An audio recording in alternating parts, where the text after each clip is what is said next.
రామాగలకు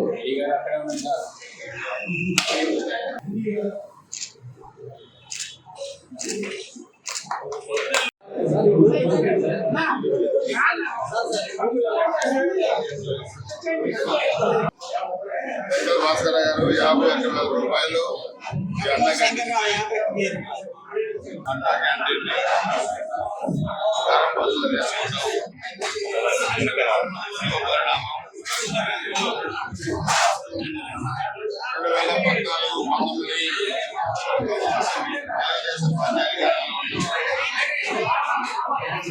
ఈ పేదవాడి ఆకలి అన్నగారిని గౌరవ ముఖ్యమంత్రి నారా చంద్రబాబు నాయుడు గారు ప్రారంభించడం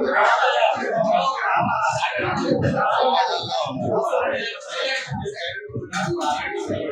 ఎవరైతే పేదవాళ్ళు ఉన్నారో, ఎవరైతే రోజువారీ పనులు చేసుకొని జీవనం కొనసాగించాలన్నారో వాళ్ళ ఆటలు తీర్చడం ధ్యేయంగా కూడా ఈ అన్న కేంద్రాలు కూడా రాష్ట్ర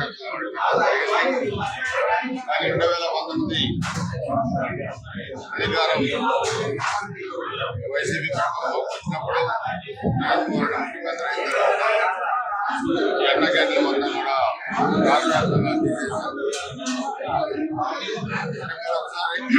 ఆలోచిస్తే తమిళనాడులో అమ్మ క్యాంటీన్లు ఉన్నాయి.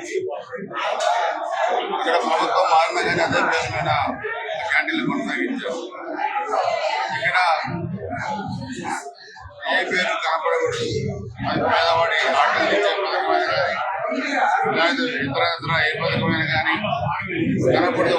దేశపూర్తమైన రాజకీయాలు కానీ అన్న క్యాంటీన్లు తీసేసి ఎంతోమంది పేదల జగన్మోహన్ రెడ్డి మరలా 2024 ఎన్నికల్లో అఖండమైన మెజార్టీతో ఎన్డీఏ కూటమి అధికారంలోకి వచ్చిన తర్వాత రాష్ట్ర వ్యాప్తంగా కూడా మళ్ళీ అన్న క్యాంటీన్లు కూడా పునఃప్రారంభించడం కూడా జరిగింది.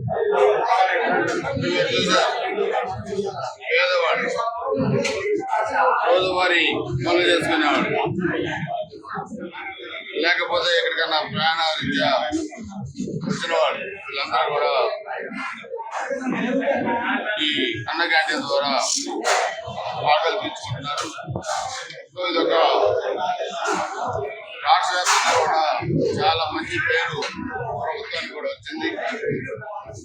చాలా మంది కూడా ఈ అన్న క్యాంటీన్లకి దాతలు కూడా ముందుకు వస్తూ ఉన్నారు. ఎందుకంటే ఈరోజు సమాజంలో ఉన్న పేదరికాన్ని కానీ సమాజంలో ఉన్న అసమానతలు కానీ తొలగించడమే ప్రభుత్వ ధ్యేయం, మన ధ్యేయం. కాబట్టి ఈ పథకాన్ని కొనసాగించి కంటిన్యూగా పేదవాళ్ళకి అందుబాటులో అంటే 3 పూటల ఉదయం టిఫిన్ కానీ, మధ్యాహ్నం భోజనం కానీ, రాత్రి భోజనం కానీ కేవలం 5 రూపాయలకే పేదవాడ ఆటలు తీసే ఈ పథకం అన్నారేంటని మనస్ఫూర్తిగా ప్రజలందరూ స్వాగతిస్తున్నారు. ఎన్డీఏ ప్రభుత్వాన్ని జీవిస్తున్నారు. కాబట్టి ఇది మనస్ఫూర్తిగా కూడా ప్రజలందరూ కూడా గత 5 సంవత్సరాలు ఏం జరిగింది, ఇప్పుడు ఇలాంటి పథకాలు వచ్చి ప్రజలకు అందుబాటులో ఏ విధంగా ఉండే అర్థం చేసుకుంటున్నారు. ఇది ఇంకా మన నియోజకవర్గంలో రాజపల్లి, గురజాల కూడా అక్కడ కూడా ప్రారంభించాలని కూడా ప్రయత్నాలు చేస్తా ఉన్నాం. త్వరలో అవి కూడా ముఖ్యమంత్రి గారితో మాట్లాడి 2 గంటలు కూడా అన్న కేంద్రాలు కూడా ప్రారంభిస్తాం.